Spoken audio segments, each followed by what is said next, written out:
No, I'm just kidding. Hello, everyone. Today we have a very exciting podcast. Yeah. All right, we are up. We're online. We're just going to confirm really fast that our lives are working on the channels, and then we're going to kick it off.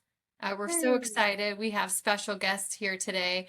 They're actually our cousins. I don't know if we mentioned that on the last podcast, but Derek Ammons and Lori Ammons, and they have such a I don't know, just the way they talk about marriage advice and even sharing their own like things that they've gone through has like spoken to me more than any other book and any other counseling advice that I have heard to date. So they did a podcast with us several months ago.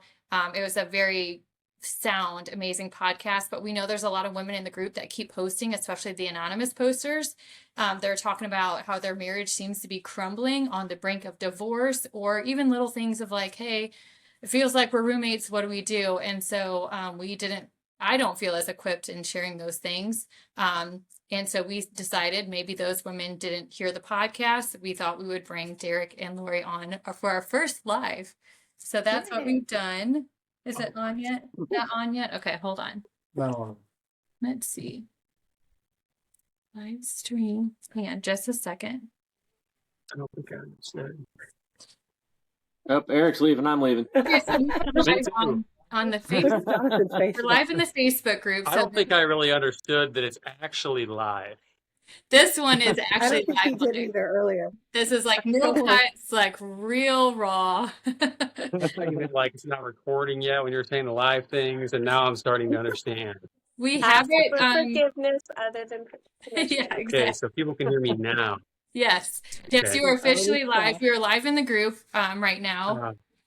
It is not live yet on YouTube, but I assume that is coming. Really, the group is the most important thing, so I say might as well just roll with it. And then we'll just. So your testing yesterday went live on YouTube. Yeah, my testing did some funny, different things yesterday. So, Cool. okay. At least she's prepared testing ahead of time. Hold on one more second. I'm just. You're all good. Yesterday when we did do the testing, the live chat did work too, so people could, come in and do a chat even from the other mediums. Let's see.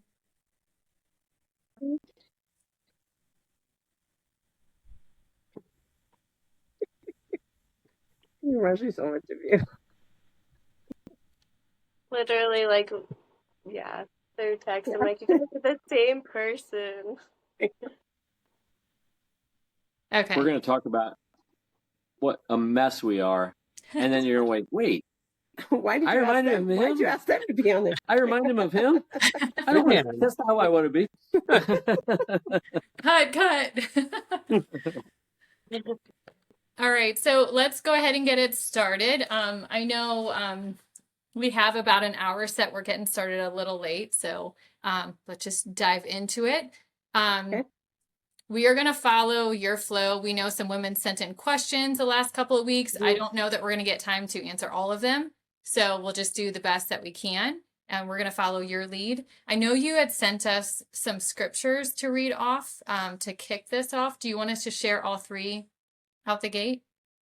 Yeah, I just think that it's not that we want to be so preachy, but I think that to try to get the people who are going to watch this into the same place to be able to create a little bit of a foundation to build on would probably be helpful. And obviously scripture's nothing better than that. So I think some of them are pretty challenging, but I think as we read through them, it'll help us all to kind of be on the same footing. So yeah, go ahead.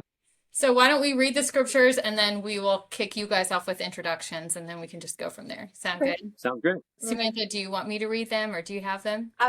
I was gonna say, if you want to read Proverbs 31, since I'm like sick, I don't know if my voice is gonna last that long. Okay. And then I'll read the two shorter ones. Okay. All right. Good.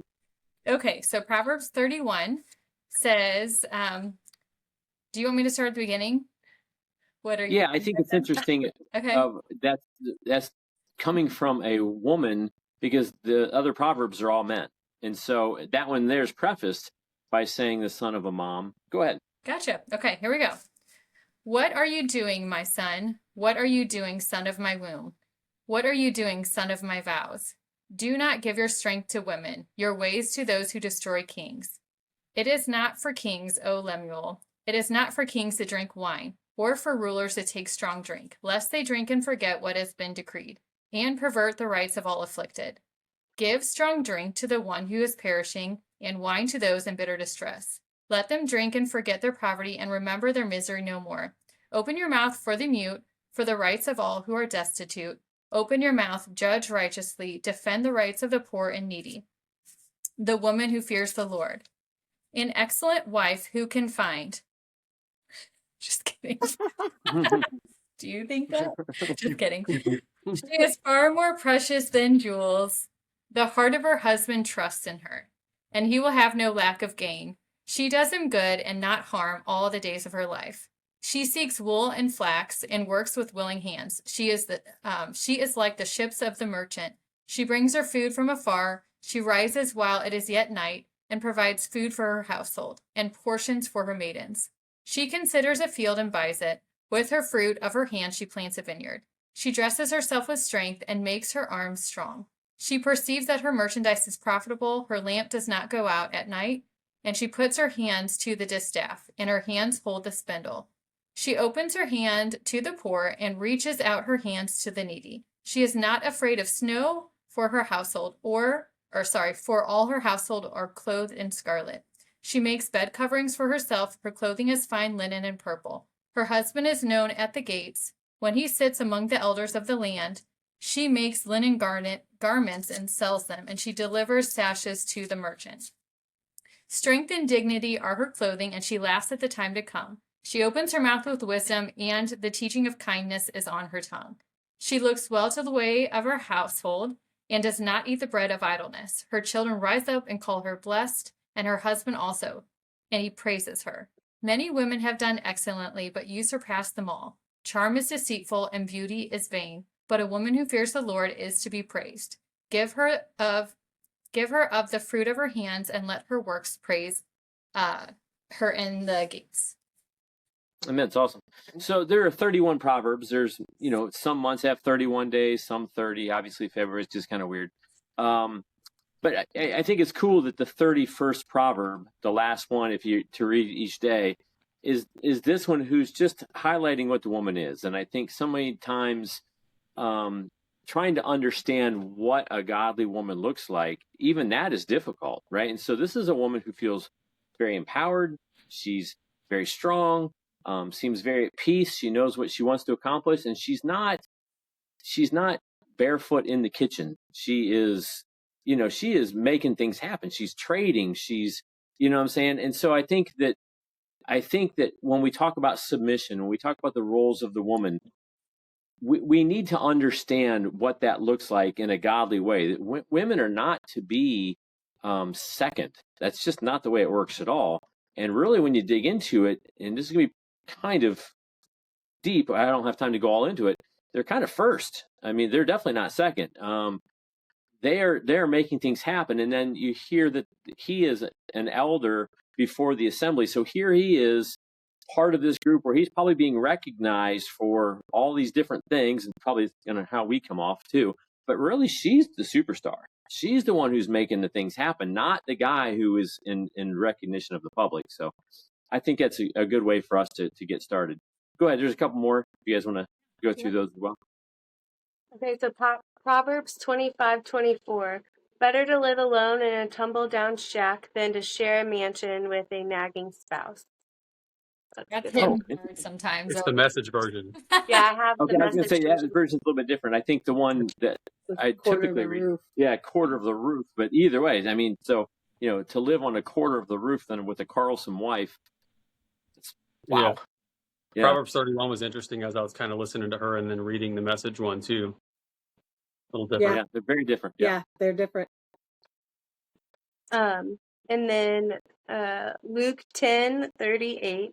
As they continued their travel, Jesus entered a village. A woman by the name of Martha welcomed him and made him feel quite at home. She had a sister Mary who sat before the master, hanging on every word he said.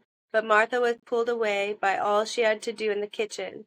Later, she stepped in, interrupting them. Master, don't you care that my sister has abandoned the kitchen to me? Tell her to lend me a hand. Yeah, I think Jesus' response. Go ahead. Go ahead. Yeah, I think, well, they like group it, so it's 38 through 40. Okay. Go ahead and read Jesus' response. Oh, okay. The master said, Martha, dear Martha, you're fussing far too much and getting yourself worked up over nothing. One thing only is essential, and Mary has chosen it. It's the main course and won't be taken from her. Okay, so good. So when you guys read that, are you hearing the distractions of life and how we tend to prioritize the distractions rather than what's important? So I'm not trying to say that women should be sitting at the and the NIV and some of the other versions are quite a bit differently worded, where you've got this woman who's sitting at the feet of Jesus, who's just absorbing everything he says and looking at him with such adoration. And, you know, I think women would feel very, oh, that's just kind of weird to look at my husband that way or to sit at his feet in that way. But I think that in some ways that's what men want to feel like, you know, wow, I'm so adored by my wife that she's literally sitting on the floor looking at me like, wow, you're incredible. And although that's extreme, I think the comparison to being busy and tell her to get in here and help me out. We've got all these things going on. And she's literally sitting at the feet of Jesus, which is way more important than the pots and pans that need cleaned, you know? And so when you put all of that together and we start to work through, you know, what it looks like to be a Christian woman, then we start to kind of get a better feel. Like Proverbs 31, was that woman at peace or was she stressed? She's at peace. Aimed at peace. Yeah, it doesn't really say, but you can see that she's got a lot going on, but she seems to do it very peaceful. She knows what she wants to accomplish. She's doing it. The people around her feel blessed. It's not, I've got all these things to do. I've got to clothe all these children to get ready for winter. That's not it. And so where does that peace come from? Well, it comes from really genuinely, truly walking with God. And I think that as we start to preface a lot of the stuff, and some of these things we're going to say, they're pretty challenging, right? It's not going to be easy for women to digest because they're in a situation where they don't feel safe or valued or any number of different things. Yeah. And so to then try to relate what we're saying into a situation like that is not easy. But part of the reason why they're in that situation is also because they're got things a little out of whack and maybe they're not walking with Jesus genuinely, and it's more religious than it is genuine. There's so many women we find, you know, ourselves included. Nobody's perfect. Nobody was even raised with perfect parents, but there's so many women that did not have a dad around, they have no model of what it means to even be a wife. And so I can't imagine how much of a struggle that is for those women. And that's exactly why we have you guys on here today. That was an amazing kickoff with the scriptures and really set the stage for what we're trying to do. We're trying to give women out there, ourselves included, nuggets. We should always be striving to have an improved marriage all the days of our life. Like under God, our priority is our husband over our kids. And a lot of times we flip our priorities like the Mary and Martha thing, and things get so out of whack. We don't know why everything is crumbling. It's because we haven't put the first things first. So to launch you guys into whatever direction you want to go, would you mind giving a brief introduction about maybe where you grew up, how you met, and what got you into helping couples like you are? Sure. Can you guys hear our dogs? No. Our dogs are upstairs running around. It sounds like a racetrack. Yeah, it does. It sounds We're used to like a dogs. hurricane. Yeah. Our four German shepherds, did you forget? Yeah. Oh, yay, they're back. Hey. Oh, it was just us. It wasn't everybody. We didn't know if it was us or everybody. Nope, just you guys. Just you guys. Were you talking that whole time? No, thank God. But did they say that? Okay. It ended when Samantha was reading Proverbs 31. No. Okay, it ended with me saying, I think I was doing a pretty good job. Well, I cut off a little bit before that. You were what? Yeah. Erica just started. Yeah, Derek, you had just started. Really? Yeah. Yeah, you had said, what was the last thing, Nikki? What I totally forgot. I lost it. Anybody? I know. Yeah. I mean, you almost were just a few words in. I feel Yeah. like of the. Yeah. Oh, okay. Okay. It was early. So You guys have wasn't a a quick few was he engagement. talking about how we met at Oh, church and stuff? Yeah, just quick kind of asking to make engagement. sure. If you were to Okay. ask me, There you go. I don't know. I don't know. Sorry. Just wherever you want Okay. to start. Okay. Sorry about that. At church, and that was when. All right. Go. So yeah, We're running out of time. Lori's been a Christian 32 years. I've been a Christian 31 years. We met at church. A couple years into our marriage, I would have given myself high marks for being a great dad, for being a great husband, and you know, I'm not sure I would have said that, but I certainly thought it. And now looking back, and I realized, man, not at all. I mean, I was very unintentional, very self-focused, very just doing my own thing. Yeah, very aloof. And really, I understand it. I can see it because I'm comparing myself to what I had seen. And so I'm coming home. I'm very happy. I'm spending some small amounts of time with the kids. I'm not out doing things I shouldn't be doing, you know, so I wasn't this horrible person. So therefore I must be doing it right. But now, you know, with my wife and what we've come to realize through doing this for many years now is that our wives, they've really been through a lot. They've really been hurt. There's a lot of trauma going on. They're very excited about being married to a man who genuinely loves them. And then when they feel like we're a couple years into our marriage and I'm barely noticed, I'm not just the sparkle in his eye, I'm not the beginning and end of his day, you know, it's very discouraging. And where we probably will spend a lot of this time is just what that communication looks like and how she was trying to communicate that to me. And I didn't recognize those communications at all. And so, you know, for her to, she thought I didn't care or I wasn't listening, which is probably true. But as we've learned now how to communicate what these different things look like and to hear it and be connected, it's definitely changed our marriage. So I feel like Eric and I changed the most, both of us equally, when we got into a couples group really early on in our marriage after we had our first kid. And we were around other couples. So that exposed our minds and changed our perspectives that we weren't getting through to each other. And it wasn't like it was really bad, but it could have been way better than it was. And so Yep. I often find with men, they need to hear it from someone else or see it on, or like find it on their own in a way. So I know that helps both of us, that couples group. Yeah, I always tell a funny story about where I had mentioned something to Derek and like, I thought, this is a great idea. He's going to love this. And it was kind of like, oh, okay. And then a couple days later, he comes in the house and he goes, guess what Kurt said? He told me, da da da. And I go, I literally said that to you like 3 days ago. And he's like, you did? And I'm just like, that's what I realized. It clicked. You can't, many things, especially things that are sensitive topics or something that's going to come across as I'm disappointed in you as a husband or I'm disappointed in you as a wife. Mm-hmm. It does not help coming from your spouse. It's just, it's so hurtful. That's the person you love the most, that you want to be the most impressed with you and you want to feel safe around. And then you come in and rip something off, even if it's, I seriously wish you would start putting your dish in the sink instead of putting it on the counter next to the sink. And it's like you're crushed and devastated, you know, and it's like, it just can't come from the person that you most care about their opinion of you. Because if it's a little thing, then it's like, wow, what do they think about the big things? So, I mean, for us, at least that works better. We'll tell our friends, let us be the bad guy. You know, my friend will, you know, she knows she can call Derek and say, hey, my husband, blah, blah, blah. What do you think? And it's also good to get an outside opinion. You know, it's like, sometimes it'd be like, oh, hey, so-and-so, I think you're out of line. Like, why is that such a big deal to you? So sometimes you like end up being the one that gets counseled yourself, you know, but it just works best for us that way. It won't work for everyone, I'm sure, but.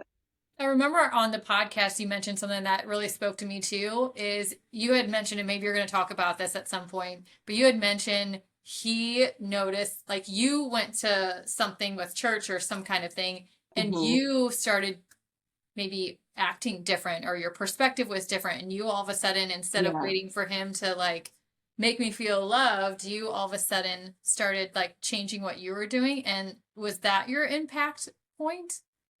Part of it? Yeah, let me preface this. So, Lori had been through a lot long before we were married, a lot. And those things come into your marriage.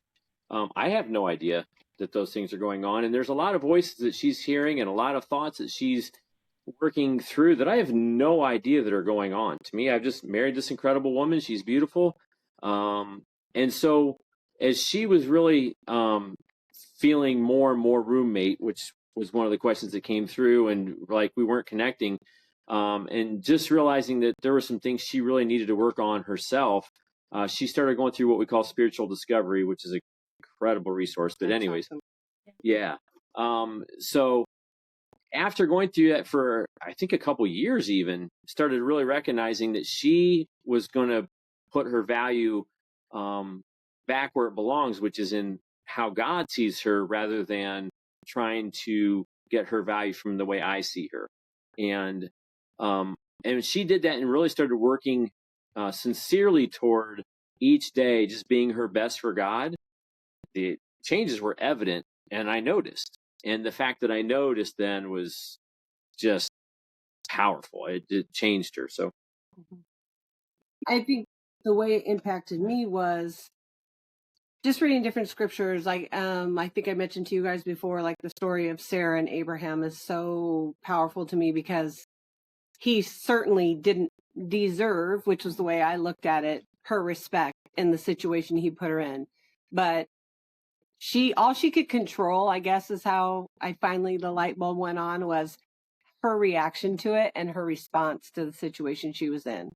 And that's why I was like, okay, who am I to sit there and say, well, when Derek starts acting like the Christian man I think he should, and leading the family great, and doing all these things, these expectations I've set up, then I'll respect him. And as much as I would have liked to find that in scripture, I couldn't. So it was like, okay, that's not what God calls me to do. What God calls me to do is be biblically a great wife, a great mom, a great daughter to God. And if I can lay my head on the pillow at night, and I know I've done all those things to the best of my ability, yes, I'm going to blow it every day, and there's still going to be situations where I lose it.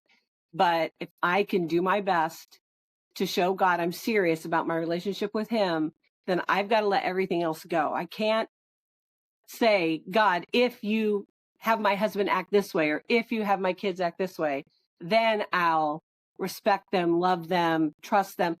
It just wasn't working that way. And I was so frustrated and so tired of the same old things that I was doing. The yelling wasn't helping. The disrespecting him wasn't helping. All it was doing was making it worse and making us more like roommates. And I felt like everyone in the family was them against me. So that's when that impact hit and when that light bulb moment came, and I was like, okay, that's not what God calls me to do. And I got to stop trying to tell him how it's going to be. And so at the same time, she's feeling all of these things. And they're big. I mean, she's feeling stuff. I'm going to bed at night, laying beside her, and I love my wife. It's not that I never didn't love my wife. I did.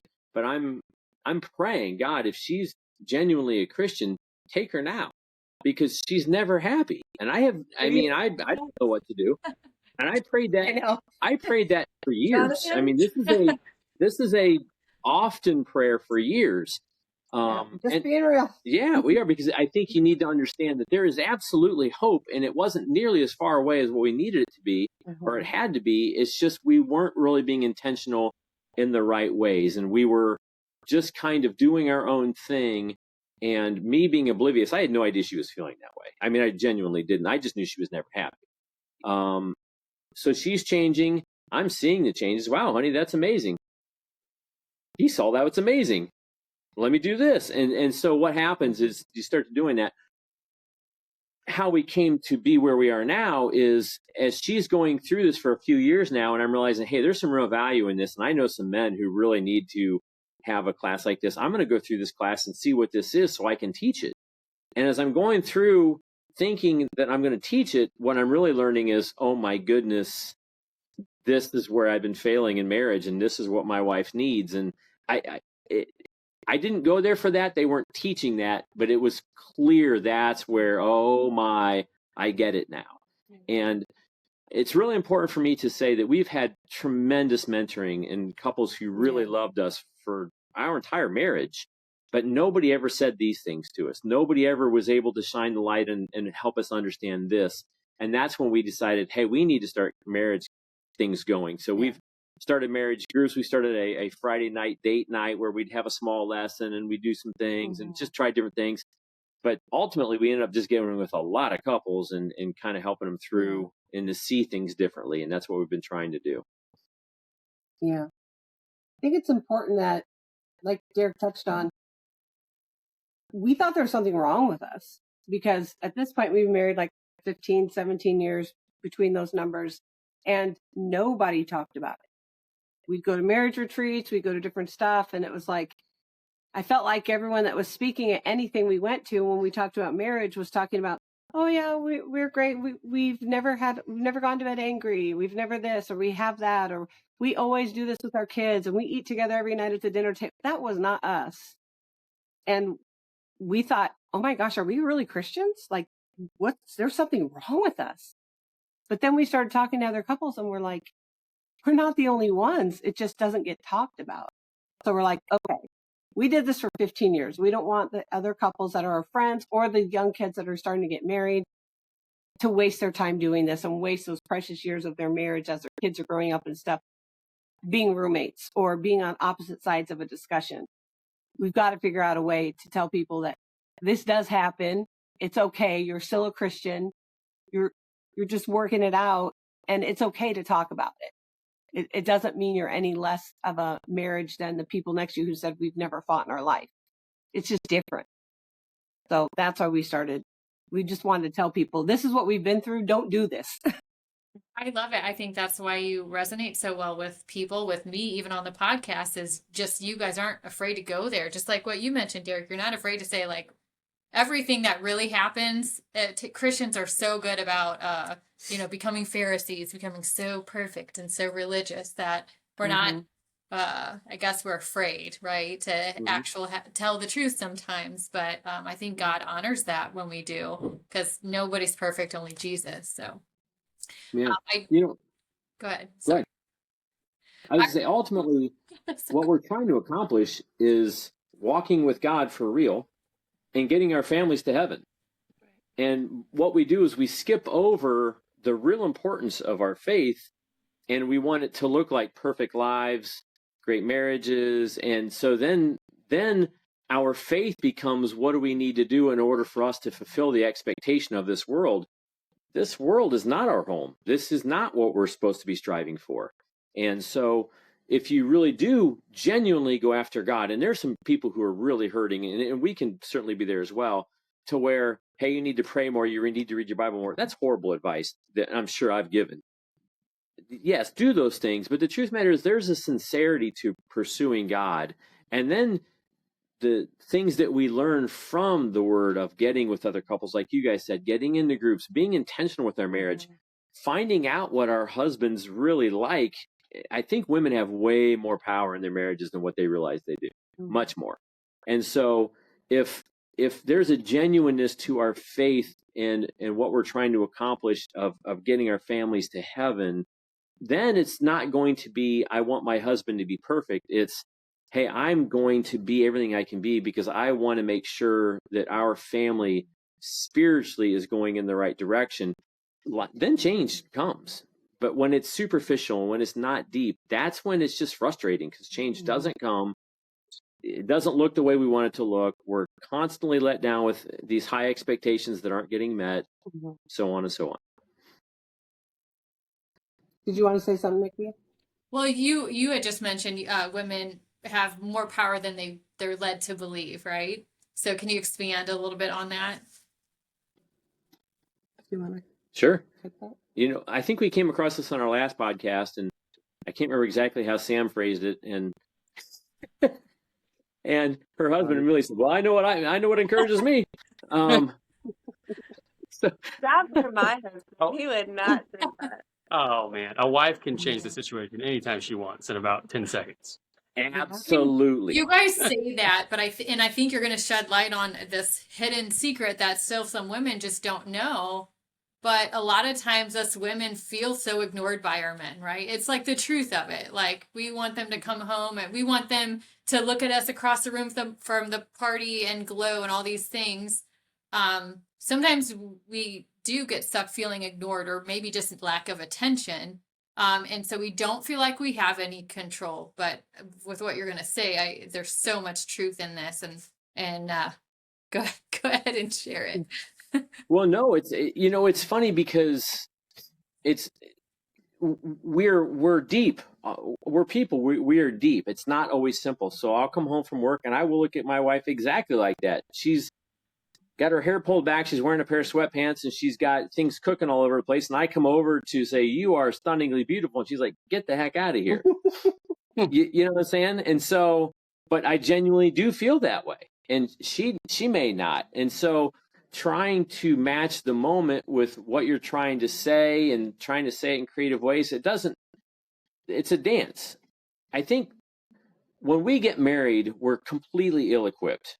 Somebody once said that honeymoons are wasted on people who are too young to appreciate them. Our marriage is fantastic, but it's taken a lot of us learning each other, and because we're so incredibly different, it's very hard to believe that what we're hearing or seeing or they're trying to explain to us, either the men and women or men or women to men, is the truth, because it's just so different than how we think and process through different situations. And so I think that men do want their wives often, but then there's this, hold on a second, this is not the right time. And now we're trying to navigate how to correctly show our wives that they're amazing or whatever else. Women tend to think, he just after something, which may or may not be the case. And even if it is the case, that's not a bad thing, right? It doesn't mean you have to stop what you're doing. But for men, part of that connection is a very sexual thing, right? And it's a good thing. We're attracted to our wives. We want our wives. We desire our wives. And our wives want to feel those things as well. They want to feel desired and wanted. It's just how to, in the never-ending changing moments, how does that look? And how, when we're not feeling safe and protected as women, how when we're feeling vulnerable or hurt in those moments, to let our guards down. I'm saying our, like I'm a woman. How to let your guard down when you're feeling vulnerable. And vulnerable is the one thing you don't want to feel in that moment. You want to feel protected and safe. And so it's very against your nature to, I feel unprotected, I don't feel safe, now let me make myself vulnerable. Well, that's a high ask, and that's not something that's going to come easy. That's something that you got to work toward as a couple. And so I think what we want to instill is hope. These things are worth continuing to work for, but they're not easy, and we are very, very different. And because Satan has done so many things to everybody on this, who will ever be on this, we are coming from many, many places where we've been hurt in different ways. And that's just real, right? Nobody's coming into this thing unscathed, perfect, everything's great. And so we're taking this mishmash of histories and hurts and scars, and we're trying to marry them together and make sense out of them in a way. And what we need to do is learn how, and this is very hard, to constantly be looking for, how do I encourage my wife? How do I help her to feel safe? How do I help her to feel peace and protected and close to God? And women in the same way, how do I encourage my husbands? How do I make sure that he knows just how much I just think the world of him? That doesn't mean we're perfect, because we're not. None of us are. But to be able to overlook the flaws and the failures and to build them up, that's what we're trying to do, because we are looking for an eternal time and not just a now time. But too many times we all fail this, where we're just trying to be right now, and that doesn't always work. Yeah. And I think with what you said, Nikki, about, we all want our husband we want to catch his eye across the room and see him looking at us and be like, oh, wow. Yeah. We want him to watch a movie with a really attractive girl and be like, so what? Yeah, whatever. You're nothing. Yeah. Yeah, exactly. I do that. But you do. So do you. He's like, So oh, the that guy's opposite. nothing next to me. Because I'd be like, It's true. Poor women. You have these beautiful, like, fake women on social media, and it really Yeah, is a hard yeah, bridge. You talk about trauma, but you also talk about just feeling insecure, like you're not good enough. yeah, And if the yeah. man isn't so good at, saying all those things, or you just don't believe him, no matter what Right. he says, you don't believe it, right? Yeah. That's a hard thing to hurdle. Well, when we were first married, my common response to even something as simple as, oh, you look beautiful in that, or you look so pretty today, was shut up. Because I had so many walls built up that I didn't want to hear it. In my mind, what my mind said automatically every time was, he wants something from me. That person's trying to get something from me. It didn't have to be sex. It could have been, someone was trying to get me to give them some money or a ride, or it could have been something simple. But that's the way I grew up. So that would trigger me. And my response out of insecurity and unsure of what his point really was, what he was trying to get across or needed or wanted from me, would be, shut up, stop it, shut up. And then for years I'd be like, it was just automatic. So that was one of the hurdles he had to get over, because I had to tell myself eventually. So basically I'm calling him a liar, because he's saying, you look beautiful, and I say, shut up. So what I'm saying is, I don't want to hear it because it's not true. And, you do that for so long, and it's like, who wants to pay the compliment anymore, So that was just one of my things. But going back to the wanting, of course we want to be looked at like that from our husband. We want to feel like, yeah, no matter who's on TV or who's on the, magazines, we know we're secure that he's not looking at that because he's only looking at me. But I think one of the things I realized not that long ago, a few years ago, was it's hard to get them to look across the room at you like that when in their heart and in their mind, what they're hearing from us when we're having a discussion about something and we're trying to tell them our side of something or our opinion on how we think they could do something better or should have done something, what they're hearing is, you're not good enough. You're a failure as a husband. I don't even know why you try. And who wants to look across the room at a woman that they hear that in their mind when they're looking across the room at you? That doesn't make you attractive. That doesn't make them feel secure and respected. They feel like, it doesn't matter if I'm attracted to her. She's just going to tell me something I did wrong, or I should have done this that way. And then who wants to try? You know what I mean? It's like, I feel like I needed to see things from his side too. And it's super hard because that's very vulnerable, and it's very it's scarily introspective, because it's like, okay, of course I could be the most beautiful woman in the world. He still doesn't have to feel attraction to me if all I do is put him down or tell him how he could have done something better, or, try to be the dominant one in the relationship. I went into a marriage as a single mom. All my walls were up. He doesn't know how to be a parent. He's never been, I have a 7-year-old, I have a baby, Sure. So I think a lot of times when I read some questions from women, or I get questions when I'm getting with someone one-on-one, and they're like, well, he doesn't look at me that way, or he this or that. And then I see them interacting and I'm like, no wonder. All you do is criticize everything he says, everything he does, and I've been there too. Sure. So I'm not saying, oh, she's terrible. I'm saying it's hard to see yourself that way, but you got to realize what's unattractive about you is not your looks. It's the way you present yourself to your husband, as far as how you see him and how you see him in your eyes. And he feels no respect or very little respect. So it's hard to see someone attractive. This more recently, past couple years, is if it was something like, hey, Eric, do you mind helping? Like, I need more help. I'm overwhelmed. Like, can you help me more with the laundry or whatever? Even me saying something as small as that has made him feel like he feels at everything. So something like if you could see how much I hold him up in this high esteem, but then I just said, hey, I just need help. I'm drowning. he felt like I was just saying, you're failing me. And I was just like, in my mind, it was like, I just need help with a couple of things, you know? So when I've talked to other women and they've said the same thing. So you know, you see your man is so strong and confident in who they are and maybe uncaring about those things, but really they're soft in a way. I feel like sweet and loving and soft and amazing. But it's true. That's something that hit me within the past 2 years. Kind of like what you were saying. And there's a scripture about the nagging wife. I can definitely be that way sometimes. I still try to work on it. But you're so right. That's what makes me ugly in moments, you know? And that's something that I know a lot of women, again, like you said, you hear these women that say the guy, I know one perfect example of somebody within the last year, the guy just doesn't want to touch her. And that's really hard for her. But there's a consistent nagging there, or just putting down. He is not a good dad. He's like, even when she's around us, and again, so I know that would be something that would, you know, not be a good thing in their marriage.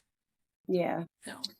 We know a lot of couples who don't agree with this, so this is just our advice from us, is we really have decided that it's just not for me to try to help my wife. She doesn't want to try to help me, because when it comes to even the smallest things, it just doesn't come through for us, right? So I'm not trying to improve her. She's not trying to improve me. I don't know how to say it, but I don't think you're going to land in a good place when you're bringing something up that your spouse could do better. No matter how well you frame it, it just doesn't, for us anyway. So that's a practical. I think it's important. I think it's important. We're not going to change marriages on a 1-hour podcast. We'll certainly make ourselves available to anybody who, you know, wants to go through you guys to get to us. We're happy to get with people. We've been doing this for, I don't know, 8 or 10 years now, for free. We don't look for any money and that kind of stuff. So if somebody wants to reach out, we can help. We're more than willing to do it. But I think one of the things we need to say is men and women are very different in the way we think. Men, very much a waffle brain. We do one thing at a time, and we just do not, for the most part, and I paint with a very broad brush here, but we don't do well with trying to do multiple things. And so if we're in one headspace and our wife says, "Can you help me?" a lot of times that's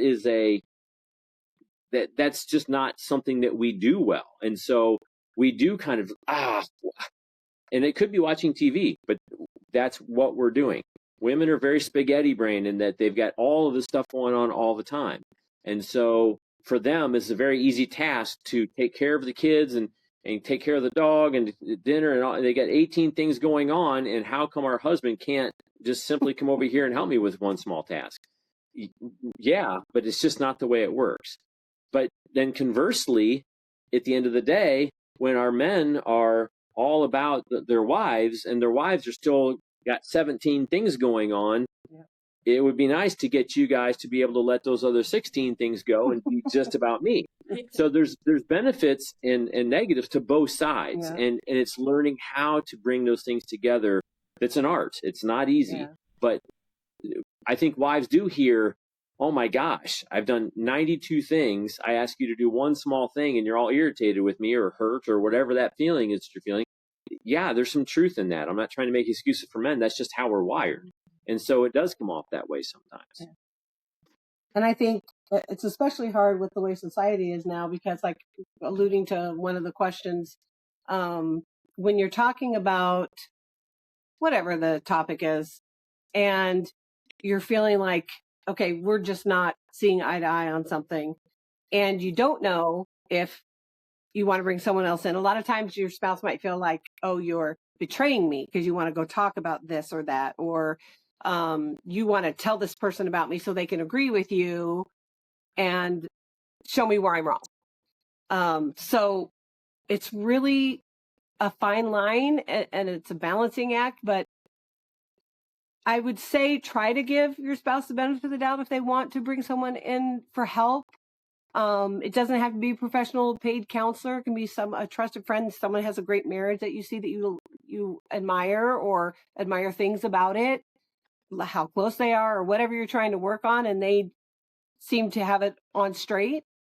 I just think if people are willing to let someone else in, not to tear them down, but to be an unbiased opinion, that is what works best for us. Mhm. And that's what we try to be for people. We don't get involved in the specific situations. You know, a lot of times we'll get with people that want to be like, well, he did this and she went shopping and I wanted her to go, you know, out hiking with me, and they don't understand. And we don't get into specific situations because that's not really what the problem is. There's something bigger. And so we try to not get into, well, do you think he should have, you know, went hiking when I wanted to go shopping? If you can find someone that can help you listen unbiased and try to give an opinion that's godly and still applicable to your family, then, you know, that's great. You can get wise counsel from someone that's you're close to, preferably not family, because, you know, that doesn't mean not immediate, like every day you talk to them family, because that can be awkward. But that seems to be what works best for us. Yeah. I have another thing to bring in from the podcast. You talked about, and I loved this so much, Derek, you talked about a transition in your marriage where you would come home and the kids would be crazy. So we did get some questions and comments on, you know, parents with small kids, married couples with small kids. That is a really, really hard time to really keep that connection going. But I remember you saying something along the lines of when your marriage kind of transitioned into this really great marriage, you would come home and say, instead of saying, well, what'd you do all day, Lori? Not like you would say that, but whatever you would come home and say, instead, if you came home and you saw that she was running around like a crazy mom because of all these crazy kids, you would walk in and say, I don't care. I don't know. And I don't care what you did to my wife today, but you guys are like out of the room, out of the house. Like, I don't know how you phrased it, but that was so good. And I could see how a woman would feel so protected and so honored. Right. And so any advice for parents of small kids, marriages of families with small kids? Well, the unfortunate part was we were probably 12 years into marriage before I said that for the very first time. And that's not an exaggeration. Prior to that, it would be, honey, you can't be slamming the cupboards and doing this stuff. We're supposed to be great examples of Christians to our kids. And our kids are standing there as I'm discipling my wife on her bad behavior, which just made it all the worse. And then you go in and play with them. Yeah. So then I would get to be the great dad, and, you know. But I think, you know, there was a great question about how do we do this with young children? There's no doubt that sleep depravity of your first couple of years of marriage is a really real thing. But it also goes by unbelievably fast. It doesn't feel like it in the moment, but man, does it go by quick. And I think each time of your marriage, of raising kids, they all kind of prepare you for the next one, right? Not that you are prepared, but they continue to kind of get you to that next place, because the next thing is the kids are involved in different things. Now you've got multiple kids in multiple things. And the lesson at the beginning and at the end is, you have to walk closely with God, and you can't just kind of put that off to the back and not let that be a thing. That's why we're here. That's the number one point of our lives, is to be close to God and to bring that peace and joy and faith and love from that relationship into our families. And second, then is our spouse, our husbands and our wives. They get the number one attention, and not number two behind God, but ahead of everything else. Then our children. And what really happens in real world is, where we understand it should be my time with God and my time with, and I'm talking intentionality and focus and all of the stuff that goes into our relationship with God and with our relationship with our spouse and then with our kids. It's upside down, and that's what our jobs get. Our careers get number one. Our focus, our energy, our passion, our time, intentionality. We get out of our work, there's not a lot left. We're pretty tired, so we're able to scrape together a little bit for our kids. Then we're thoroughly exhausted. We haven't spent any time with God, and nor have we spent any time with our spouses, and we don't have anything left. And so we're just kind of struggling through life. Mm-hmm. Well, if you spend great time with God, you come out of that energized. You come out of that, man, I feel great, right? Nobody goes out of their relationship with God and I can't go to work. I've spent so much time with God. I can't go to work now. No, we're filled up. And then when we take that and we do the same thing with our wives and our spouses, we continue to be filled up, right? Because that's the relationship that we chose. And we want that to be great. And when it is great, we feel great. Now we can go to work or spend time with our kids and go to work and have plenty to accomplish all those other things. But when it gets busy and we get hectic and that gets flipped upside down, that can last years, decades. I mean, you can get into that spiral and not break it for a really long time. And then you're like, Christianity, oh yeah, I've tried that, been there, done that. Well, no, you haven't. You did something that kind of resembled it in a way, but you missed out on the power of what it is. Mm-hmm. And that's all too common, unfortunately. Yeah. And I think on the part of the wife, as contrary to popular belief in this world, most women that I still nowadays talk to think, oh no, while my kids are little, it's the kids first. Mm. And I'm like, no, don't do that. Even an infant, yes, they need a lot of attention when they're babies. You're sleep deprived, you're exhausted. This was one of the questions. Don't make the mistake of completely ignoring your spouse, no matter who's taking care of the baby in the middle of the night, if the wife's staying home, if the husband gets paternity time, whatever. You have to be there to fill each other back up. You have to be there to be like, you're still my number one. Yes, I understand this baby needs a lot of time right now. And this is, especially if it's a first, this is new. You're not used to my attention being so divided. Normally, a newlywed couple comes home from work, no kids. You just focus on each other. But it's so critical and it's so mind-blowing to me that women are still like, oh no, my kids are still in college. Kids are first.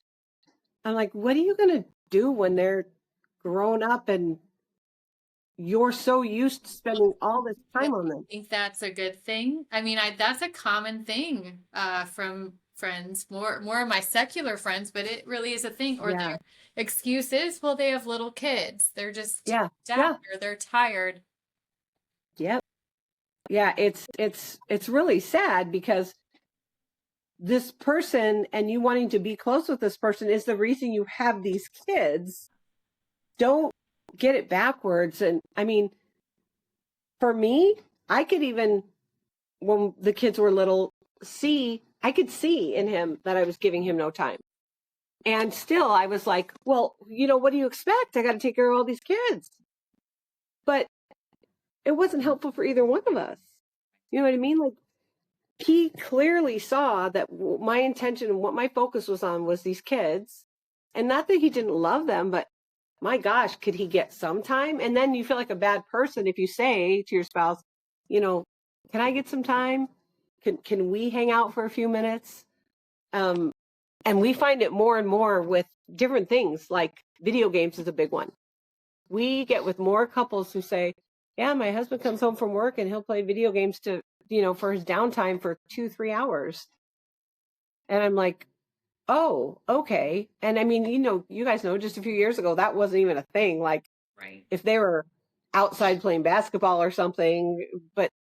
Or they're on their phone too. And you wouldn't be like, well, I know he's tired from working all day, but I know there's not much balance a lot of times. I forget, I'm going to get this a little bit wrong, but I think I'll get it close enough. There's a primal instinct that we have to protect the things that bring us endorphins. And so like, they would show a tiger how it loves its kittens or cubs. Okay. And so if something was to come in to try to take that cub, that flare of protect happens.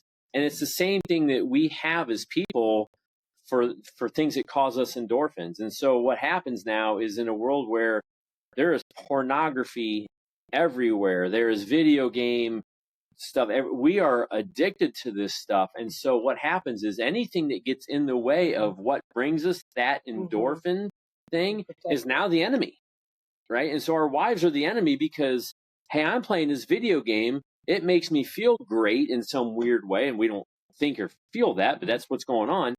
You're the enemy, and I'm mad at you. Get out of here.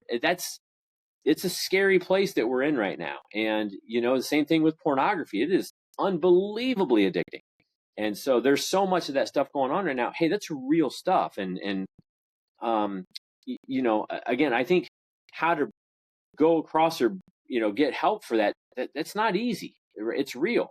But again, what are we trying to accomplish? We're trying to get to heaven. We're trying to get our loved ones to heaven, and breaking some of these addictions is going to be a fight that's worth it to be, rather than just moving on to another one and try again. And okay, this is not, no, we are in this together as a family to help each other through all of the different traps and snares and all of the stuff that's out there to get our focus off of God. And those are big ones. They're very, very, very real. And I don't think it should be shaming to talk about. It's an addiction that many, many, many men have, just like the phones and stuff for women.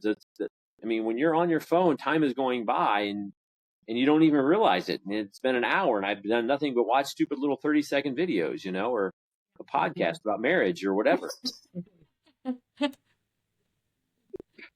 No, that's a good thing. Eric's like, this time is not flying by. Are we done? No, I think that's really good. And would you say from the man's perspective, I like having you on too, Derek, because we even had a post a while ago it was ask for marriage advice, we'll ask our husbands, because us women will try all day long, but we just don't know how men think. Is there a way, like, say a man is into the video games or the porn or anything, or say there's just something else that the woman wants to talk to them about? Or is there a time that the men are more receptive and how in women approaching them on soft subjects after intimacy, or like I know this is a really random question, but I believe you when you say there's even men addicted to video games and their wife is getting in the way, their wife's tired and missed them all day or worked hard too and is having to hold down the fort. But then how do you bridge that gap? So not easy. I think that learning how to slowly get them out of one waffle, waffles got the little squares, get them out of that and slowly maneuvering them over into another one is not an easy thing to do. I think that for me, and this could take a while, I'll make it as quick as I can, getting to explore my wife's past has been one of the most fun things I've ever done in my whole life. I'm so intrigued by getting to know how she got to here and getting to know all of the things that she's been thinking long before I even met her. But that took a long time for us to get to that point. And so I think is what we're trying to do as a marriage is start to allow talking to be fun, and men don't even know that's a thing. I had no idea. Get to the point. Fun is golf. Fun is not talking with my wife. But as I started to slowly have different views, slowly over years, views of intimacy and being close and feeling connected and all those kind of things, then it went from, oh no, she wants to talk, to me being the one who wanted to get those conversations going. And again, this is not something you just all of a sudden, hey, tomorrow we've got this. This is a lot of help. There's a lot of couples getting with couples, not even intentionally necessarily going after this. It's the derivative of doing these things. You start to kind of come across, hey, this is kind of cool getting to know all these deep secrets of my wife or the things she thinks. So to answer your question, I don't think there's ever a good time. I think it's learning how to gently get them out of what they're out or in, and get them into that square to where they are. And a lot of times we want our husband's attention and then we're just frumpy and crappy. Isn't that a real thing too? We finally get their attention and we're just a pain in the butt. So I don't really have any of those things that I can think of that I'm, but what I picture when a wife wants a husband to stop something like that is they go to him in the middle of it, or when he's on his way to do it, and they get on him then, and they're crabbier about it, and and I don't know if this is necessarily the answer, but for me, if I had something like that I was expecting to do after work or whatever, I'd rather get a text or something that says, "Hey, tonight after we put the kids to bed, can we spend some time together instead of you going on your video game or whatever?" So it's kind of like already known in my head what's going to happen. There's something Yeah. Yeah. about having a plan compared to like all day, I think I'm going to do something, and then you're going to change it on me right then. I'm kind of like a little kid then. It's a little harder Yeah. for me to get past it and be okay with the thing I didn't want to do. That doesn't mean they're Yeah. going to want to do it just because they know early, but it's a Right. lot softer of a transition. Yeah. Or, can you not work on the garage in the garage tonight and be and have dinner with us all for an hour, and it's done before. Hey, come in. We want you Yep. now. I think that can be a little Gives you helpful. time to Yeah, gives you it's time to get in that mindset. And even if you don't like what you're you gonna might not want do, to. you're already over it by the time the time comes. Instead of you Yeah. trying to deal with all that emotion right when it's happening. Yeah. I was going to say something similar. I was going to say it sounds kind of like juvenile or whatever, or even like ridiculous. But we've had people tell us, you know what, if you need to put it on a schedule, like literally schedule time to have a cup of coffee together or whatever. It sounds crazy, but sometimes our lives are just that way. And Yeah, so well, there's if lots you of guys things in life decide that we. together ahead of time, Yeah, there's know, all kinds of things we hate it's not that. I mean, if somebody came up to you and grabbed you like 10 minutes into your lunch break and was like, "You need to go to the dentist right now," you're gonna be like, "Yeah, are you nuts?"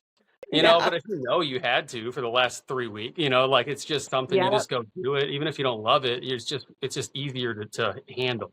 yep, I yeah, also think it's hard because by the time women are trying to not be a nag and trying to navigate all these different things, and we're finally getting a chance to talk, and they've saved up 2 million things the size of a building, and it's immediately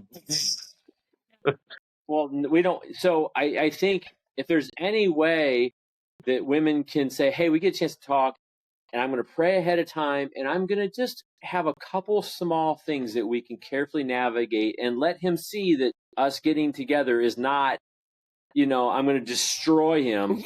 yeah, And that's Playing way too many video games versus, hey, I just really want you. I need you. Just like you said yeah, to me on the phone the other day, I was yeah, like, I was a crabby little butt to Eric today, and you said, well, Lori and I have like a rule that we don't say anything negative to the spouse. And I was just like, I think I sat back in my seat. I was like, I probably do that more than I think, even if it's something little.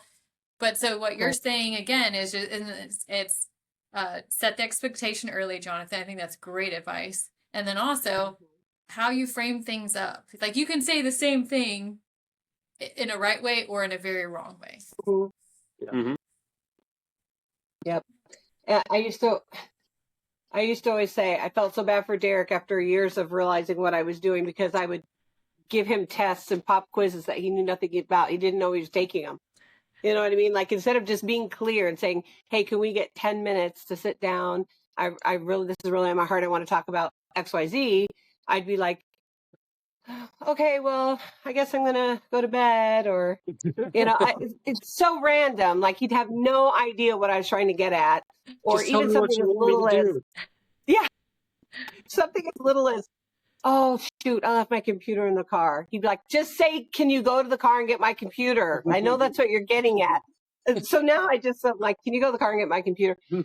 But for years, I mean, poor guy.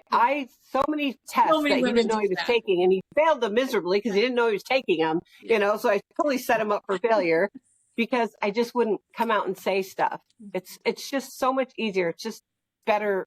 He just operates better that way. You know what I mean? Like, someone might like candy coated stuff. He doesn't. He wants me to say what I mean. And if I have something I want to talk about, yeah, don't spring it on me when I'm 2 minutes in the door, like I used to when the kids were little, after not talking to him all day. I'd be like, "Boop, boop, boop." Yeah. And he'd be overwhelmed. And of course he doesn't ever, want to walk in the door and be like, "I know what's coming in 2 minutes." But yeah, Then you find out, like days later what you were trying to get him to do on something yes, or something. You're like, what? If you just would have told me, exactly. So Remember true. when you said that 6 days ago? Yeah, I've Yeah. been crabby the Yeah. whole week. I say And I'm um this happened just probably 4 or 5 years ago, but like, Eric, Valentine's Day is coming. I don't actually have to do it anymore, but it took a few years of me saying like, it's really special to me if you go out of your way for something, even like a candy bar or whatever. But when you don't, it like kills me. Devastates you, yeah. Yeah, but now since we've done it for He's like, it's a candy bar. yeah, he's really good at it. So, but it took me actually not just expecting, like I thought all these other women had these guys just do these elaborate, extravagant things that actually didn't happen as often as I think I thought it did. So right, yeah, you're building it up for them. Eric's just got a carton of candy bars in his truck now. He just cracks one out. He's like, dang it, I gotta go 7-Eleven. He's got a box of Hershey's. He just runs out there and grabs one. Oh, look what I got for you, really. He's got a stash of cards behind the seat.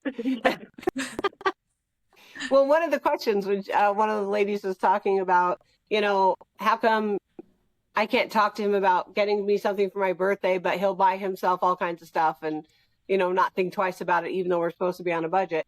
I mean, those are one of the couples I would love to talk to because there's so much more to it. And honestly, I believe he wants to encourage me as much as anyone I've ever met. And a lot of husbands are that way.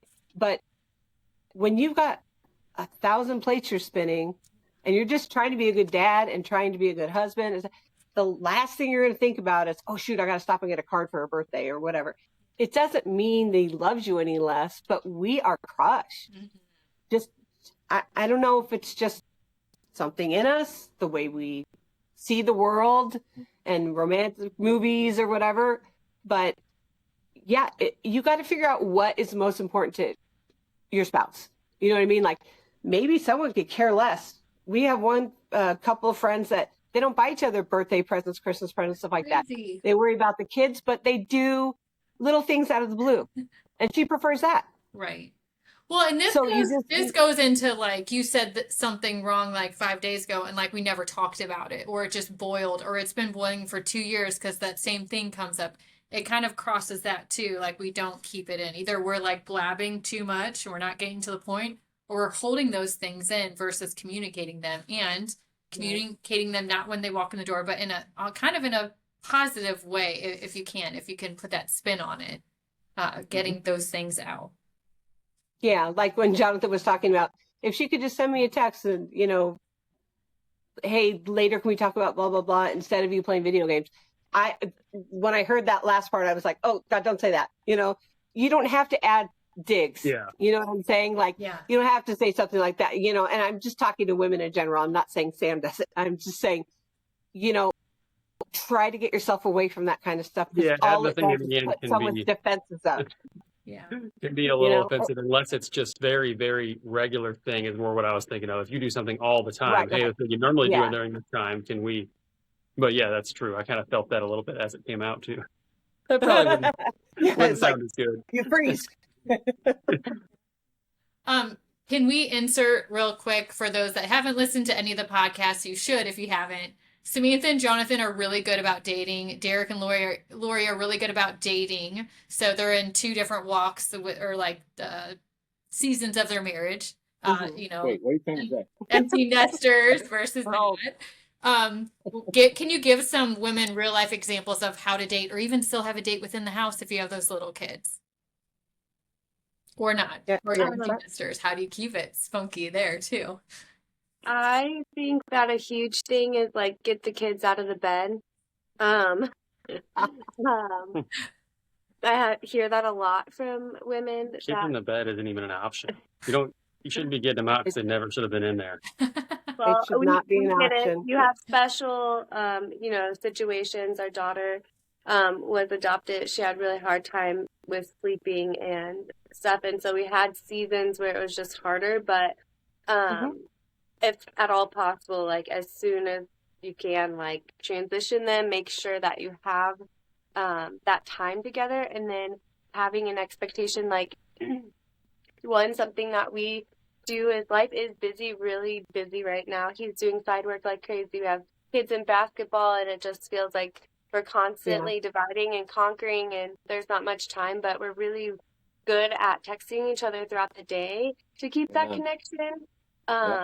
And then and so like a lot of times like we'll communicate that way. And if there's something that is bothering me from me, sometimes it's easier to text about it because I feel like I can actually get my words out better and that I can communicate what I'm really trying to say, and I can kind of read it and see, you know, versus in the moment you know, I don't know, it just doesn't always come out articulate and, you know, clear of what is going on. I don't know, that's probably the maybe we can put in. And then two is that we also are always making sure at nighttime we have some time together. Like we have time to, you know, 30 minutes to just chat and just like spend time together. I can't imagine where our marriage would be if like she did her thing and then I did my thing during like before bedtime, and then somebody just fell asleep and you just go in there and go in the bed and that person's asleep already or whatever. That'd be just for me. I'm doing a lot of side work, so I might get home at 9 or 10 or whatever. It might be way after the kids are in bed, but she'll wait up for me. She'll normally have a plate of food ready for me, and she'll be intentional, and we'll sit there and spend an hour or whatever in bed and talk or watch a show or whatever you want to do. And it's just about having that time together every night, even if I did get home at 10 o'clock. You know, it's just that doesn't really ever get, no matter what time it is, no matter what day of the week it is, that time at the end of the night is never not a thing for us. And you guys make it fun too. It's not I'm drunk or tired or whatever. And that means a lot to me. If I came home even late, and I get it, she's tired, she has something, she got to work or whatever. But if I came home and she's already lights are off, sleeping, you know, you get over it. But if that happened over and over again, compared to when I come home and she's ready to hang out with me for a little bit and greet me, you know, it makes a huge difference to me. And just a 30-minute time is that throughout the week is just as good as a real date, you know? Yeah, exactly. Or you come home and she's like, hey, you know, and she's on her phone or whatever. And you're like, and then it's like, did you guys eat dinner? Or, you know, Oh, stuff in the fridge cold. Get some cereal. You guys do a lot of really great things. I mean, you're so far ahead of where we were at your age. It's not even comparable.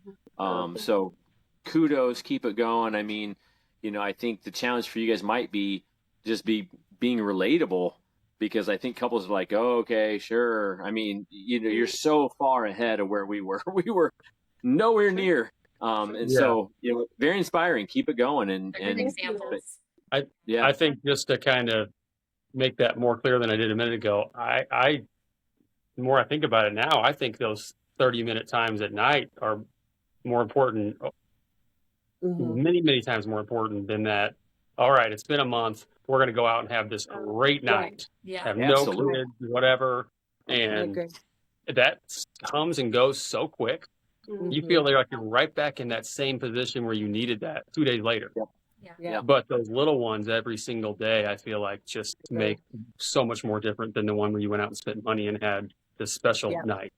And I think too, it's important when people are like listening, that like we both grew up with marriages that were terrible, and our goal is like, I want to have marriages nothing like the marriages we saw growing up. So it is so important to both of us, because it was, you know, we had the extreme ends of that.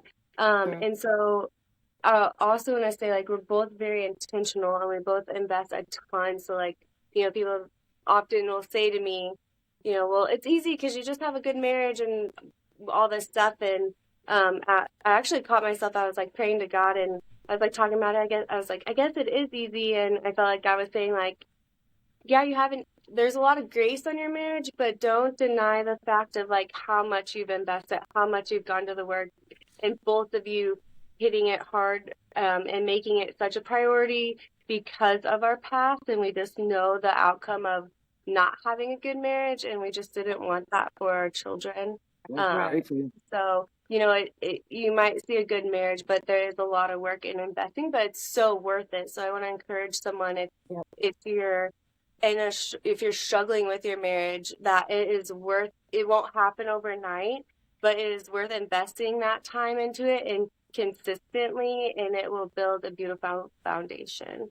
And I'm going to share one more thing really quick, because I know that this is Nikki's favorite thing, is if you don't have a lot of money, you're looking for a cheap date night, We often have a little mini fridge in our bedroom. I've shared this on a lot of podcasts, but throughout the week, I will Tell them what collect you call it. different You guys have a whole name and everything. escaper knives. You gotta have the story. Okay, No that's time for there's that. a story behind that, but yes, but it's kind of fits because you're like escaping, you know, you're hanging out. But we will put the kids to bed. That way, you don't have to get a babysitter, and I'll buy little special treats for us and store them in there. And then we just hang out and have But snacks. that's not and, even as you know, often as that it sounds often, like. but yeah. But that's just Yeah. like one way to have like a cheap Yep. date night. You don't have to get a sitter. You don't have to go out, or even just making a dinner and putting the kids to bed, and then you know eating dinner Put the in bed kids or to bed. whatever. They're Like not, little they're steps. not Separately, first, they're yeah. not second, they're third. Yeah. I think in Yeah. society, I remember pressure when the kids were little. I just felt like I had to entertain them all day, and then I didn't have anything left. I do think we are meant to lead them and teach them and guide them and all that, but let them go play in their room. Like let them go to bed. I think that's great. One more thing, Samantha. I know one time Jonathan was working probably, I don't know, a few months ago, and by the time he came home, you had like a bubble bath, maybe a drink and a snack like ready for him. So that again is an example of just being intentional. Something I'm not so good at. I'm the busy one. I'm like the is it the Mary or the Martha, whatever. I'm not so good at that. I'm always work in progress type of thing. But That means a lot to me. It's yeah. not. I mean, I don't want to say it in this bad way, but it's probably not that difficult for her to do something like that. But to me, it's huge. You know, She stopped and she thought about you. Mhm. And I think that just means a lot. So again, there's women out there, they feel ignored or they feel like he doesn't deserve this. You have like at the second I had kids, I had to change my life. I had to be the mom, take it all on. Like he doesn't deserve any of this stuff. Well, whatever you're doing isn't working, So maybe try something like being intentional like that. And generally, like, unless there are those rare cases where you have a narcissist or someone's like cold-hearted or whatever, we're not talking about that. But the general public, if you do something really thoughtful for someone, then they tend to just naturally, the way God designed us, is going to be like, oh, wow, that was so nice and special. And then they're going to want to do something for you. So not that you're doing it for that, but it's kind of like this ripple effect, which then they're going to be like, wow, that was so nice, so sweet. And then they're going to, do the same. And so that's kind of like someone has to take the step in being the bigger person and putting themselves out there and doing that kind gesture to get it started. And I think a lot of times we can stand there and be like, well, they did this and they did this and, be immature about it. But can you just be mature enough to say, like, I don't really care. I just want a good marriage. I'm going to let go of all that and I'm going to do something to move us forward in the right direction. And hopefully, it will start this back and forth. Great advice. We call it the opposite to grizzly bear. I think we talked about this before where, you walk into the house and cupboards are getting slammed and there's all kinds of stuff going on because our wives are hurt and they want to make sure our husbands understand they're hurt. Well, our husbands walk in and all we see is a grizzly bear. We're like, I'm going to go mow the lawn. I got to get out of the house. There's a grizzly bear in my house. And so it's got the exact opposite effect. Yeah. So I think exactly what you're saying, rather than bringing the grizzly bear out to get the point across, that does not work. It absolutely does not work. But you know what? I want attention. I'm feeling left out or lonely or forgotten or whatever it is we're feeling. You know what? I'm going to do something to get on his radar. I'm going to do something to, get his attention over here on me.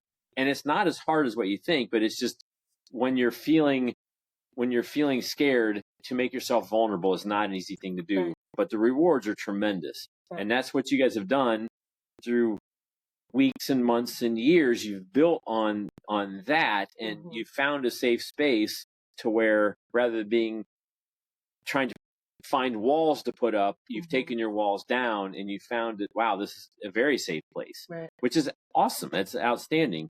And that's the message that I think so many couples and women need to hear is just exactly that. Yeah. And I'd say the most impactful thing is not even always working on, like you would say, working on your marriage or not working on your marriage or all that, or these conferences and that. It's I'm sure everybody's heard it a million times, but just working on you. No matter what, you can always work on you. No matter how horrible your spouse is, no matter how horrible the marriage is, no matter how far gone something is, if you're just taking one step every day to realize something that is not perfect about you, or something you've heard from multiple people. And, you know, I have lots and lots of things that I can try to work on myself. And I think we both take that, like, just try to work on ourselves, and it just works. Yeah. And a huge thing is, I feel like, and I was thinking about this earlier and I wanted to get that out, is I'm horrible at this, but not telling your spouse the things that, you know, you asked like when you could tell them stuff and all that, when you could tell them something you didn't like, anything at all, when you're feeling it, unless it's a good feeling, don't say it yet. And I'm horrible at that. If I'm feeling it, I'm ready to say it. I'm ready to talk about it. I'm ready to say all of it. And it's like, if I just wait long enough to where I'm not feeling it anymore, I probably don't even want to say it. And if it was important enough, I'll still want to say it, and I'll say it differently. So if you can try to shut yourself up when you're feeling something, I think that's a big one. That's I think great advice. the multiplier of what you were saying about working on yourself is to let your spouse know that you're working on something. Because now you're not only working on it, but your spouse knows that you're working on it. That's inspiring.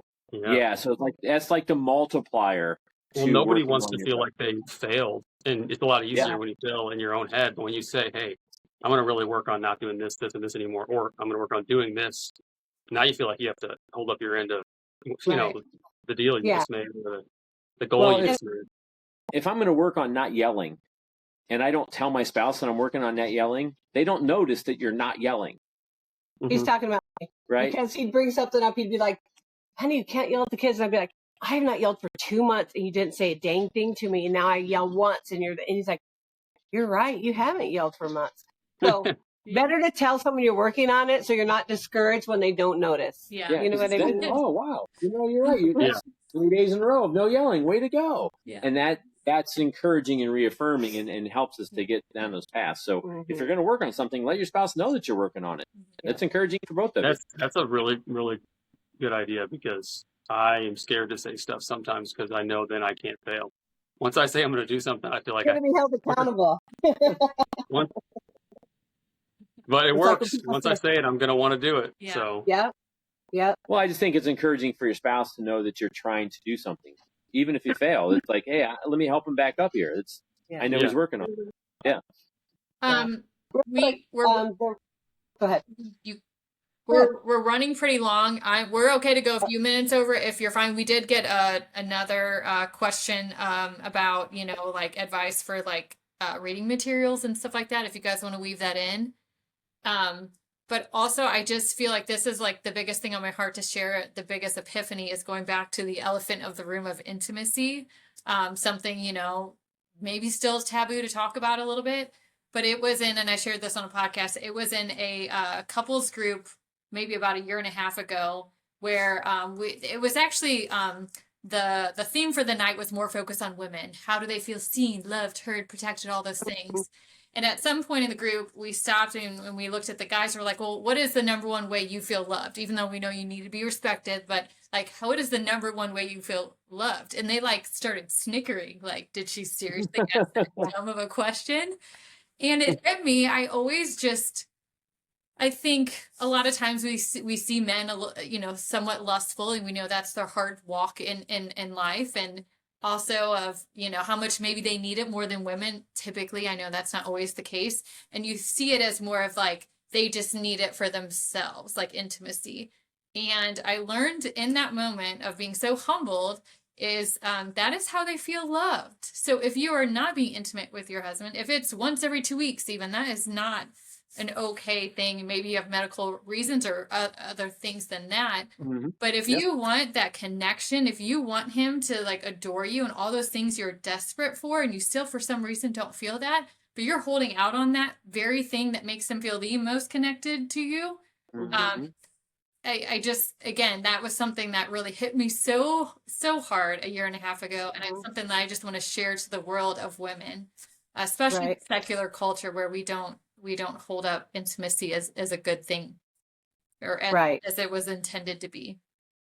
Right. And I think that's so key. And you're right. People don't think about it that way, but everything aside, bare bones, we know that we have to feel loved in order to want to be vulnerable and give our husband sex or any kind of intimacy, even holding hands and snuggling up.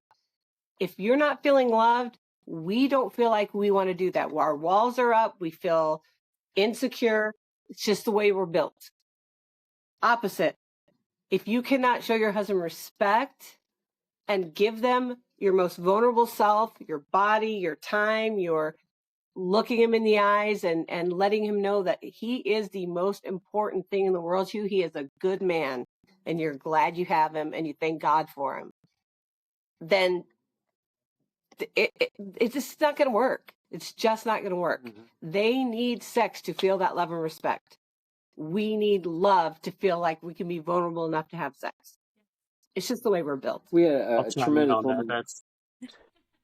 Yeah, Roberta Balsam said that she found out that for men, sex is like when women have this great, deep emotional talk with one of their friends, and they feel like they've had this just reviving talk. And when she realized that's the same thing for men for sex, it just changed her perspective. She's one of the elders' wives in our church. She's tremendous. And it was like, wow, that's what they feel? And then it made more sense to her. So.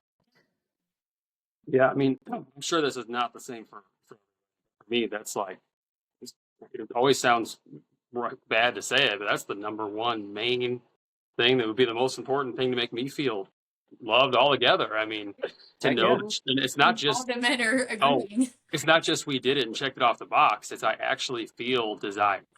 I feel like she wants to, and I know that's a lot to ask sometimes for some women probably, but it's totally different than when you check it off the list compared to when she comes and gets you, when she reaches for you, when she wants that. That is changes. That can make me feel so much different all day, the whole next day. Everything about the entire day of my life changes when that's regular, and that makes me feel totally different. I've kind of connected that more and more. I didn't know exactly what it was at some point in time, but now I can tell that is 100% in. I was joking with her the other day. It doesn't matter how mad I am, how grumpy I am, if I'm blah, if I'm sick, if I'm anything. You could change everything for me. The women's power. Like we could be in the biggest fight in the world, and you could just pull out your little magic wand, and boom, poof, you can fix it all. And if I had that kind of power, I would use it for all good. Yeah, I don't have it. I think too, it's hard in today's world. Like the women, we want our husbands to be loyal and faithful, and not look at pornography, and not, be in DMs or I don't know, do all this stuff. But yet, are we depriving them in that area where they're naturally? So if you're out there and but that is what it's not always the case. There are there are men that have just struggles, but no, you're painting with a broad brush. That's not a broad brush stroke here when we're talking about things. Obviously there's been men that have broken trust, and you might be doing all those things and they still did that. We're not saying that's always the case, but just in general, like my mindset as a wife is that, okay, if I don't want him to be tempted by these things, and yes, he needs to have self-control and all of that, we can get into that, but also, like, are we meeting each other's needs? Am I meeting his needs so that he's not? If we are starving our husbands in that area, they're gonna be more susceptible to fall into that sin of, or the man knows I'm not allowed to, all these things they shouldn't be doing anyway, but I'm not allowed to look at this, I'm not allowed to look at another woman, I'm not allowed to think like that or feel like that or any of this stuff, but I also am not getting it. I'm not able to have that towards my own wife. She's not letting me have that with her, but man, if I looked the other way in public at something, I'd be in so much trouble. It's like, that's I see that all the time where you have all these rules, you're not allowed, but then you don't get it where you should be allowed. It's kind of tough to live that way. Yeah. And the Bible says we shouldn't do that. It says give yourselves to each other. It doesn't say when you feel up to it or when you're 100% refreshed and not tired at all from having a little baby. That's not what it says. God's word says God will provide a way for us to get through our daily life as long as we have our priorities on him and then our spouse. He just will. Well, and you women could chime in and help us. I mean, I can tell you all day how this is important to me, but I can ask her, and she hardly ever will tell me. How can, I always wonder what's the easiest. I give you all these ways to like make me perfectly happy. But like, what would make you want to do that more? Like, what? It's hard to find that. Like, that'd be good advice for men. Like, what makes you desire me more? What makes you feel like that? Because it's like No, my they can answer fake it all they want, and it's not the is same. mine is just Which is to feel so adored. Like I had a great dad, great role model. He set the stage for like being a good husband, making my mom feel that way, and also making me feel like I was the most special girl in the world. So I think, and I remember a transition point in our marriage. This would be many, many years ago now, where it's flipped for me and Eric. I would always see these other couples and be like, I just don't feel like I feel like she feels, and it happened for me. So I think it's just, I just want to have attention. I'll tell him more. Like we're 21 years in a relationship, almost however many years married. And I'll be like, I just like, I need your attention. Like, come home, give me your attention. Like, he flirts with me still. Like, I love it. He gives me like looks across the room. A lot of this stuff is very private. We're more of a private couple than, maybe Jonathan and Samantha, which is fine.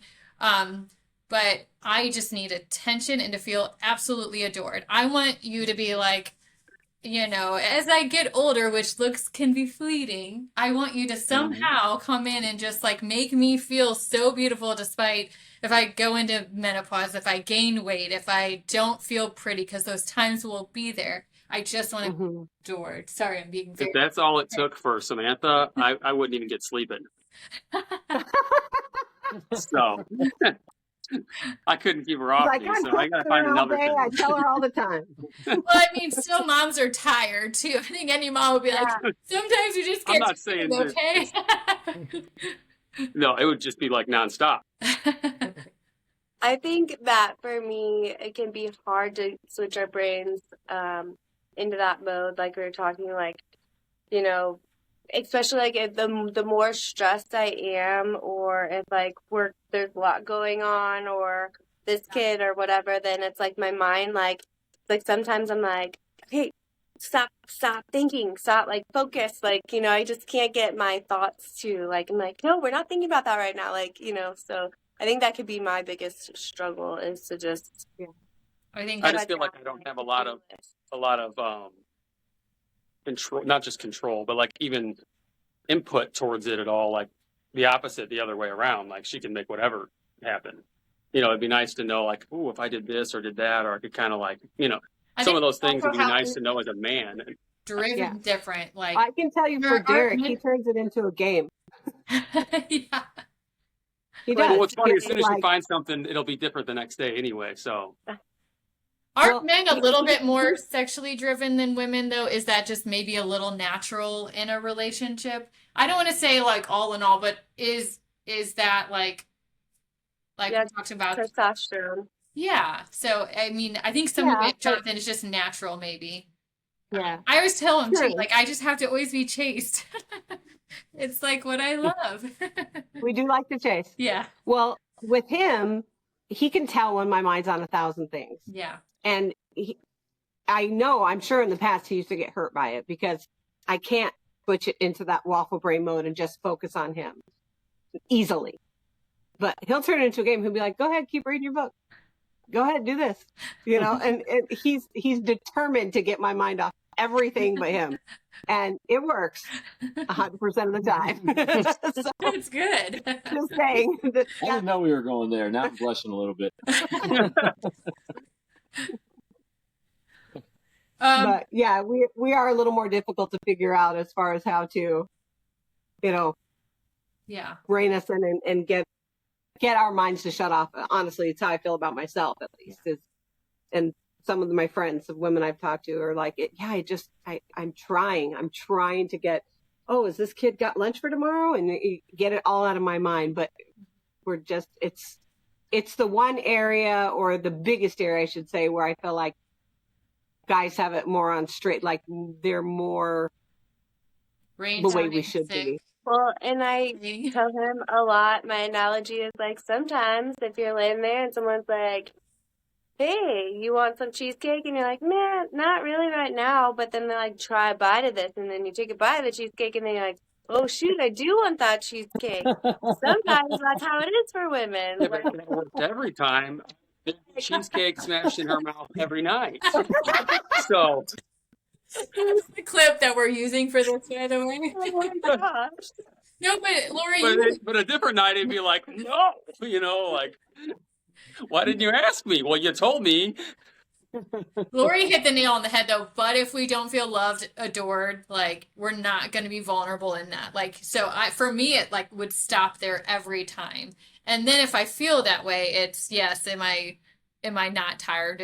Whatever type of thing. So I think both those things need to happen, like just getting our mind in the zone, I guess you could call it. But if I do not feel loved and adored, which he does a great job at that. But if there's a moment, or maybe I'm on my period, so I'm overthinking everything, then it's off for me, We are running over quite a bit. Can I do a rapid fire with you guys? You got whoever wants to answer. Okay. Someone mentioned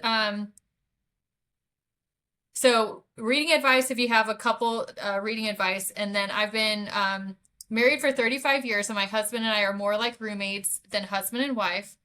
For the first 25 years, I feel responsible for a lot of the distance, not all, but a lot. 10 years ago, we started going to a Bible-believing church and found acceptance immediately. Any help would be appreciated. So, been married a long time, they feel like roommates. Any rapid fire advice? And good question. I think one thing really quick, I mean, of course they're obviously able to reach out to us, but one thing I would say is if they could each carefully and humbly go to each other and say, what is one area in your life that you feel I'm not meeting a need you have? And start there and build from that. But we're more than willing to talk deeper on that. Yeah, that's a lot of the stuff is just a miscommunication that constantly happens over and over and over again. Neither person has a bad heart or whatever. They're just misinterpreting what they're seeing or hearing. Yeah. A lot. Okay. I think to like flirt, like get dressed up, be flirty. Just you're not too old to get your husband's attention, right? Is that a real thing? Like us women's like stretch marks. Oh, I got a little extra weight near the midsection. Do men care that much? Yeah.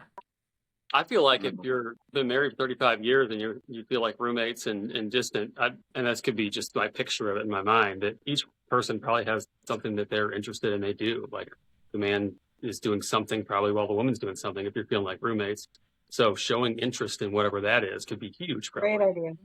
That's a good point. Yeah. I think that if husbands look at their wives as a puzzle, and thank goodness these puzzles are complex and difficult because you get to continue to figure it out throughout your life. It was like this, put this ball in this hole. Well, that's okay. You do it once. Now I figured it out. So I think the never ending learning how to play this game and to learn how to put the pieces of the puzzle together is a fun journey. And that's, I think I would find it hard to believe that men and women have really gotten to really know their spouses, all of it. Like the stuff in the closets has been locked away and hidden for decades that, they don't even want to go back to again. Some of that stuff exploring can be a lot of fun, and carefully. Because it's special, because that would be the only person that would know those things. Absolutely. Right? That's isn't that the magic in it? Yeah. Yeah, he's the only one that knows. I'm the only one. You guys are truly best friends. Truly one flesh, right? Yeah. Mm-hmm. Okay, rapid fire. This is a good one. How to cope with menopause or perimenopause when your spouse doesn't understand it's happening? I feel like I'm starting to get into perimenopause, and I think okay, if he has an answer for this one, I want to hear it because I'm in it and I don't even know how to handle it. So, no, I think again, you just have to. I mean, you have to laugh about it because this poor guy, I'll have the fan on full blast in the middle of winter and our window cracked in the bedroom. So it's just something you're going to go through. But I think most importantly, talk about it. Don't act like it's some dirty little secret. Say, honey, I know right now I'm being crazy, or I know right now I'm burning up and you have 2 blankets around you. I'm sorry. You know, what else can I say? It's the stage of life I'm going to go through. Yeah. But I think if you could take the I think you're taboo away referring like from the it, husband just doesn't get it because they were never a woman. Like they would never get going through your cycle every month, and you literally right? like, every week on my cycle, I have no friends. I'm ugly. Like I'm stupid. Like I can't even like speak on the podcast. You know, it's like a thing that comes up every time. But like men wouldn't know those things. So I think it's just like how is she Exactly. truly supposed to get empathy from him? It's a hard thing to go through. Yeah, and she's not going to get empathy. What she's going to get is someone to laugh about it with and be like, I'm so glad you're my best friend because I know I'm crazy right now. Or I'm even, Do you remember I last can't even night stand when I myself did right this? now. I'm so frustrated. You know, I'm hot, I'm cold, I'm, you know, I'm crying and then I'm laughing. So if they can talk about it and Yeah. laugh about it, I think that's really the only way to, he's not ever going to understand. No. He couldn't empathize. He can't sympathize. Why is it menopause and not like childopause? Why are we the blame? Men. Good question. All our problems start with men. Yeah, Menopause. Exactly. The You guys, children. it must be Menopause. your fault. Okay, 2 more rapid fires. Yep. This is something I think comes up a lot. Okay, somebody maybe is a new Christian or maybe they're unequally yoked. How do I gently nudge him into this role? Like now I know what my role is, I know what his role is, but like he ain't doing it. And maybe you already touched on like what you said, Lori. You just started, you know, getting your value from God and trying to be the best, you know, godly person that you could, and all of a sudden things changed in him. Or it's like First Peter or whatever, the praying wife. Is there a way to actually gently nudge the man to be this devout Christian man and into his role? Okay, so this one was important to me, so I actually wrote an answer down. Hold on a second. The other ones weren't important to her. Well, this one resonated with me more. Okay. All right. So what I wrote down, I wrote the question down. I just simply wrote the first line. How do I push my husband into his role or nudge him into his role? I said, first, I would stop and consider if you really respect him. Don't answer the people in the podcast. Don't answer immediately. Take some time, just you and God. Sit in that question and look at yourself soberly, and then you can move forward from there. There's no way you can push anyone into obedience to God. If you remove all of the push and put your trust in God and be a gentle, peaceful, and respectful wife, I think he will notice the difference and feel free to draw closer to God himself with the help of other godly men. What he hears from you is he is failing and that he cannot make, I can't remember reading, that's terrible, failing, and that can make him not even want to try. That's what I wrote on that one, because I see it way too many times. Women feel like they need to lead because my husband's not leading the way I think he should be leading, or he's left God, or he's, you know, not doing what I think he should be doing to prove that he's this Christian husband that deserves respect. I heard it years ago and I fully believe it. Nobody was ever argued into the arms of Jesus. Yeah. Ever. Yeah. So I think it takes a lot of Yeah. patience and knowing that it's going to take a long time to get there if they're not there now. And that anytime that you're pushed into something, you then all have this list of rules you feel like you got to do. Say you're the man and you're the one that's not. And I'm the man, now I have to do all this. Well, you're always going to fail. So then you feel like a failure, and then it just doesn't work. You have to. So hopefully, lots of prayer, lots of self-reflecting, lots of just asking God to reveal Himself to the spouse. But then when that finally starts to click, and then they feel it and want to do those things, it's the only time it's ever going to work. It's never going to be just by doing the things you're supposed to do as the man, or whatever that is. So maybe the little nudges would be more like, hopefully your church has some cool men's events or something you can maybe mention each time they have one, and he might not go for it for the next 5 of them. But if we like to shoot guns around here, rednecks, our church does stuff like that, or we have free breakfast, and we just different things that maybe could get another man or a pastor or whoever that God might put in, into their life at that time, other than you.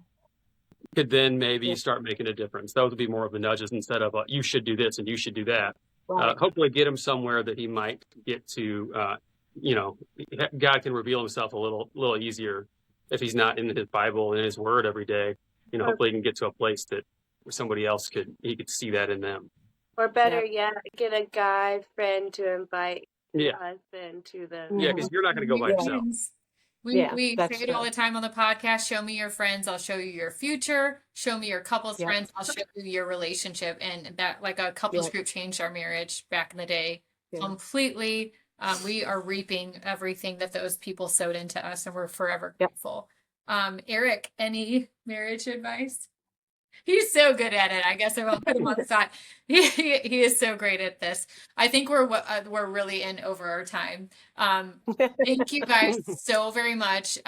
You did mention so there were more questions asked. We were not able to get to all of them, although a lot of them were kind of umbrella covered through what you guys are talking about. I just went through a lot of them again. I think you guys touched on something for each person that asked a question. However, if you feel like you or your husband would be willing or able to actually get advice one-to-one with Lori and Derek, depending on their capacity, they do this for free for couples. It would be virtual. They are not within the state of Missouri, but they do offer that up if you want to connect with them, or maybe even have a phone conversation. Maybe you just want to start there.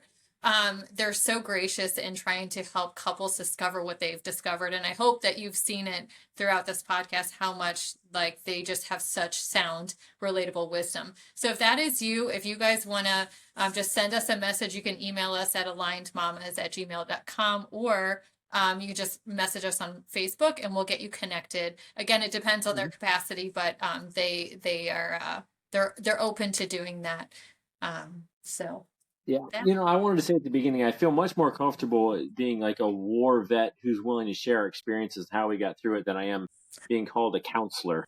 So, I think when we get with couples, it's more of like we're kind of working through some war stories together than it is, hey, let me impart my deep wisdom. That's just not accurate. So,